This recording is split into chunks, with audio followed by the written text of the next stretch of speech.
तो जय शनिदेव सभी को। दोस्तों, दीप दान की जो विधि है मनु भैया के द्वारा जब बताई गई थी, दीप दान की विधि, ये जो विधि है अपने आप में ही इतनी सरल विधि है कि इस विधि को कोई भी व्यक्ति कर सकता है, एक छोटा बच्चा भी कर सकता है।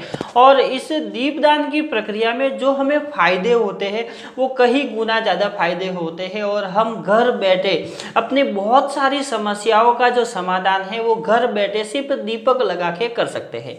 दोस्तों, वीडियो तो मैंने बहुत सारी दीपदान के ऊपर बनाई है जो कि मनु भैया के द्वारा बताई गई है। जो शनिधाम मनु भैया है उनके द्वारा जो दीपदान की प्रक्रिया बताई गई है उनके बारे में मैंने बहुत सारी वीडियो बनाई है। लेकिन फिर भी रोज के रोज कुछ ना कुछ कमेंट आते रहते हैं, जैसे कि दीपदान से हमें क्या क्या फायदे होते हैं, दीपदान करने के बाद हमें जो पुराने दीपक है उसे कहाँ रखना है, दीपदान हम कहाँ कर सकते हैं, अगर हम कहीं घर से बाहर चले जाए तो क्या कर सकते हैं। ये सारे जो है यानी कि बहुत सारे ऐसे क्वेश्चंस जो है वो सभी लोगों के सामने आ जाते हैं जो कि कॉमन है। तो सबसे पहले हम बात करते हैं कि आखिर हम दीपदान जो करते हैं उससे हमारे जीवन में क्या क्या हम फायदा ले सकते हैं।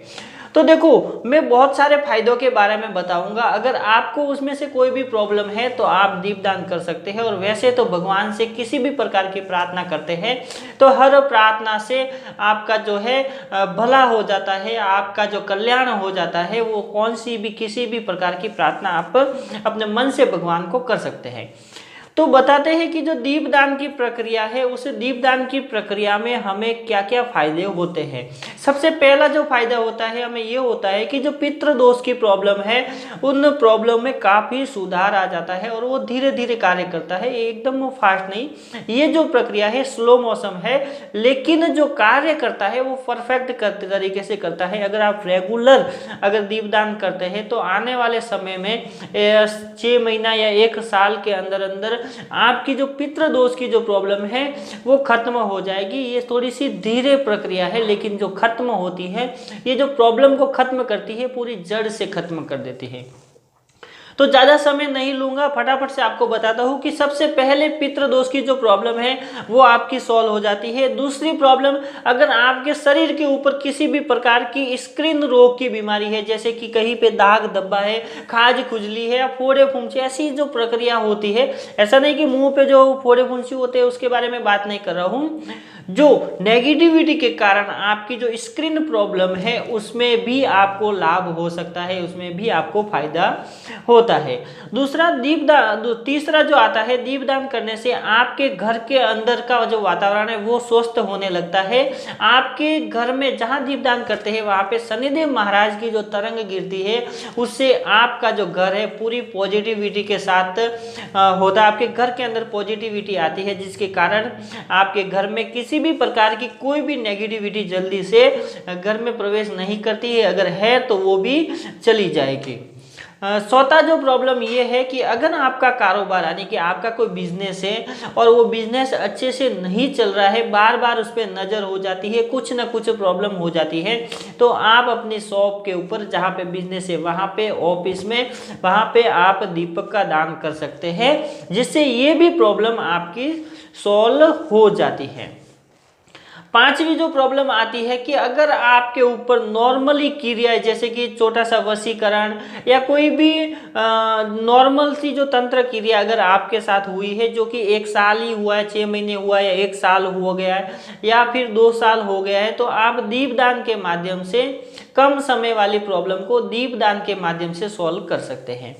तो ये जो है बेनिफिट है, वैसे बहुत सारे बेनिफिट है, आप हर तरह से दीपदान कर सकते हैं, हर प्रॉब्लम का सोल्यूशन वहाँ पे। अगर आपका धंधा किसी ने बांध दिया है तो भी दीपदान करने से आपका धंधा खुल जाएगा और आपके धंधे में वृद्धि होने लगेगी। ऐसे बहुत सारे जो है वो फायदे, लेकिन ये जो मुख्य फायदे हैं मैंने आपको बता दिए हैं।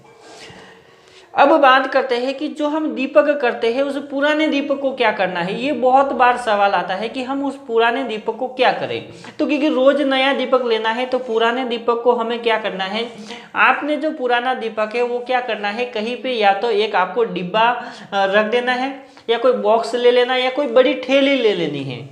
अब आपके संकल्प के हिसाब से, आपको पता है कि आपने 1000 दीपक का संकल्प लिया है या फिर 1,00,000 का संकल्प लिया, उसके हिसाब से आपको पात्र लेना है और वो पात्र कहीं घर के अंदर ऐसी जगह पे रखना है जहाँ पे लेडीज का आना जाना कम हो, वहाँ पे रख देना है और उसके अंदर वो जो पुराने हैं वो जमा करना है। अब आपका संकल्प पूरा हो गया, 1000 दीपदान का, 2000 का, 5000 का, जो भी है वो सारे दीपक को लेके आप या तो तालाब में जा सकते हैं, उस तालाब के अंदर उसे डाल सकते हैं दीपक को, या फिर नदी के अंदर डाल सकते हैं, या फिर सारे तोड़ के उसको मिट्टी के अंदर मिला सकते हैं, किसी गमले के अंदर डाल सकते हैं। इसी प्रकार से उसे कहीं ऐसी जगह पे उसे डालना है जहाँ पे लोग उसके ऊपर चले नहीं, मतलब कुछ भी उसके ऊपर अनर्थ ना हो, ऐसी जगह पे दीपक को डालना है।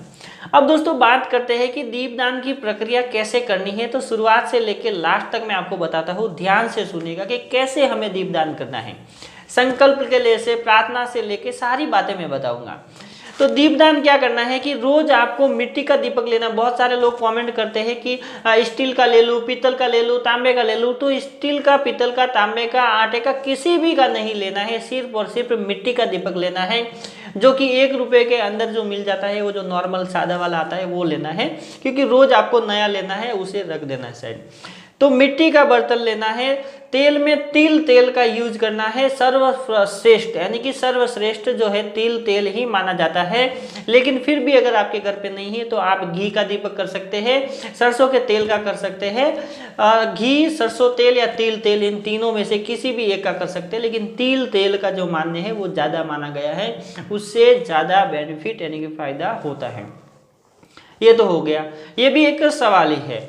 अब आपको क्या करना है, उस दीपक के अंदर तेल भरना है। तेल भरने के बाद रुई की जो बाटी बनाते हैं, लंबी वाली, गोल गोल लंबी वाली, ऐसा फूल वाला नहीं, लंबी वाली, वो आपको बनानी है और उसके अंदर रखनी है। और किसी भी कमरे के अंदर कहीं भी आपका कुछ बना हुआ रहता है, या टेबल है या मंदिर है, देवी देवताओं का आपका मंदिर रहता है, वहाँ पे भी रख सकते हैं। कमरे के अंदर कहीं भी, जमीन के नीचे भी रख सकते हैं, किसी टेबल के ऊपर भी रख सकते हैं, किसी कॉर्नर पे भी रख सकते हैं, कहीं पे भी रख सकते हैं। किसी भी कमरे में रख सकते हैं, बाहर रख सकते, कहीं भी रख सकते हैं। कमरे में रखेंगे तो अच्छा है, क्योंकि कभी लेडीज पीरियड के टाइम पे अगर वो दीपक जला हुआ है और उसके बाजू में गुजरते हैं तो अच्छा नहीं माना जाता है। इसके लिए आप कहीं भी रख सकते हैं। अब दीपक आपने रख दिया, दीपक ले लिया, तेल भर दिया, बाटी बना दी। अब माचिस लेके आपको खड़े हो जाना है और माचिस से उस दीपक को जलाना है, और जलाने के बाद हाथ जोड़ के प्रार्थना करनी है। प्रार्थना क्या करनी है, ध्यान से सुन लीजिएगा।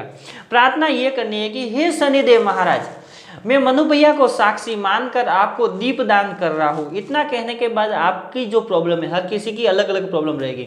जैसे कि मेरी प्रॉब्लम, उदाहरण के तौर पे मेरी प्रॉब्लम मैं आपको बताता हूँ कि स्क्रीन रोग की प्रॉब्लम है जैसे कि, तो मैं कैसे संकल्प लेता हूँ कि हे शनिदेव महाराज, मैं मनु भैया को साक्षी मानकर आपको दीप दान कर रहा हूँ, जिससे मेरी जो स्क्रीन रोग की प्रॉब्लम है उसमें मुझे मेरी जो ये बीमारी है उसे खत्म करे और मुझे स्वस्थ करे, मुझे एक अच्छा जीवन प्रदान करे।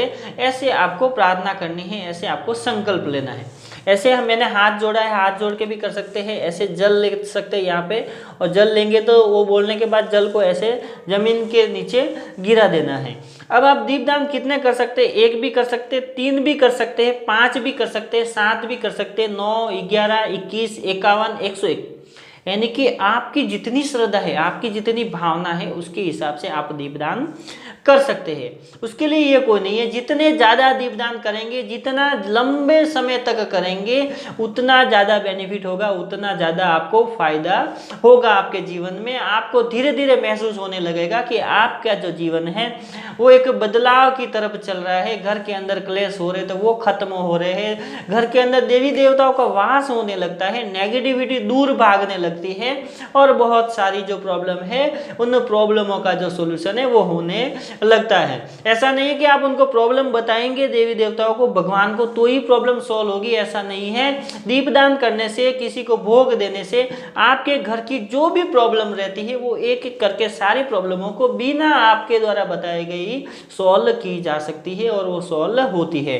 भगवान को सड़ाया 1 रुपया भी वो 10 गुना होके आपके पास ही लौटता है, लेकिन आपका जो मन है वो नेक होना चाहिए, दिल साफ होना चाहिए, हमेशा दूसरों के बारे में सोचने वाला होना चाहिए, किसी की बुराई नहीं, किसी का बुरा नहीं, किसी का अहित नहीं, हमेशा ही भलाई करे, एक दूसरे का मान और सम्मान करे, परिवार के अंदर परिवार के साथ मिलजुल के रहे और एक दूसरे की इज्जत करना सीखे और अच्छे कार्य में अपना समय बिताए।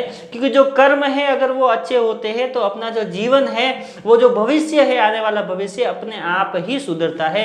आज का कर्म आपका कल सुधारता है, लेकिन कर्म अच्छे रहेंगे तो भविष्य अच्छा होगा, और जब भविष्य अच्छा होगा तो आपके जीवन में खुशहाली, सुख और शांति और वैभव सारी चीजें ऑटोमेटिकली आपको प्राप्त होने लगेगी। तो बस दोस्तों आज के लिए इतना ही। वीडियो अच्छी लगी तो लाइक करें, शेयर करें अपने दोस्तों के साथ। अगर आप मेरे चैनल पे नए तो चैनल को सब्सक्राइब जरूर करें ताकि ऐसी ही वीडियो आपको मिलती रहे। और दोस्तों हमारे चैनल पे बहुत सारी वीडियो है, आप जाओ वीडियो को देखो, बहुत सारा नॉलेज दिया है, बहुत सारी बातें बताई है, बहुत सारे टॉपिकों के ऊपर मैंने वीडियो बनाई है। जाओ वीडियो को देखो, उसके अंदर कॉमेंट करो, लाइक करो, लोगों को शेयर करो और ज़्यादा से ज़्यादा वीडियो देख के एंजॉय करो। तो जय शनिदेव सभी को।